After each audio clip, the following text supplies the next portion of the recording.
যেন কবুল করে। এই বরিশালের আজকের এই কর্মসম্মেলন থেকে আমরা এই দায়িত্ব নিয়ে বরিশালের প্রতিটি ঘরে ঘরে ছড়িয়ে পড়ব যে আল্লাহর দ্বীনের ভিত্তিতে আমরা একটা ইনসাফের বাংলাদেশ, একটা সাম্যের বাংলাদেশ, একটা মানবিক বাংলাদেশ গড়ে তুলতে চাই। অতীতের সমস্ত দুঃশাসন এবং দুর্নীতিকে আসল পায়ের তলে কবর দিয়ে আমরা সামনে এগিয়ে যাই। আমরা দল, মত, জাতি, ধর্ম নির্বিশেষে একটা ইনসাফের বাংলাদেশ গড়ে তুলি, একটা মানবিক বাংলাদেশ গড়ে তুলি। চাঁদাবাজ, লুণ্ঠনকারী, দখলকারী তোমাদেরকে আর বাংলাদেশ কবুল করবে না।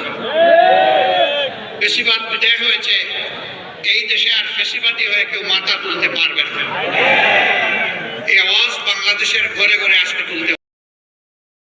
আমি আমার বাবার, ভাইয়ের, সন্তানের, স্বামীর লাশটা কোথায় আছে, বেঁচে আছে না মারা গেছে, আজ পর্যন্ত জানতে পারলাম না।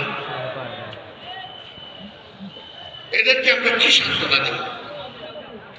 তাই তো করেছি। আগামীতে সুষ্ঠু নির্বাচন হলে ওই গণহত্যাকারী দল বাংলাদেশের নির্বাচনে অংশগ্রহণ করতে পারবে কি?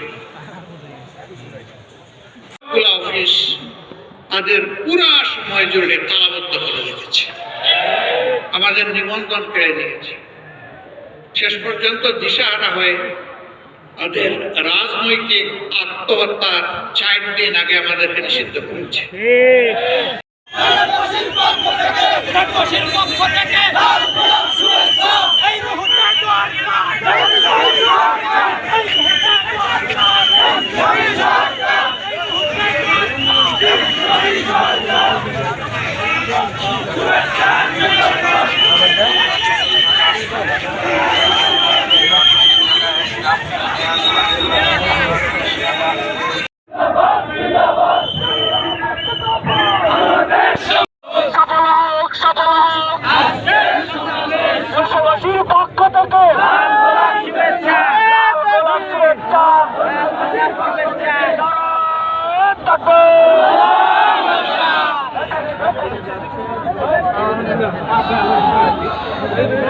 Hey,